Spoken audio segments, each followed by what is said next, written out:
नमस्ते नरसिंहाय गण्डभीरुण्डरूपिणे नमस्ते व्याघ्ररूपाय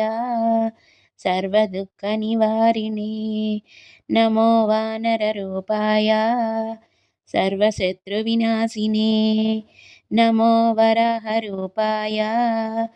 सर्वसम्पत्प्रदायिने नमस्ते अश्ववक्त्राय सर्वविद्याप्रदायिने नमो गरुडरूपाय दुष्टपन्नगहारिणे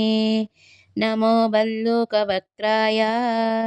शत्रुस्तम्भनकारिणे अष्टास्य गण्डभीरुण्डरूपाय अग्निप्रभाय च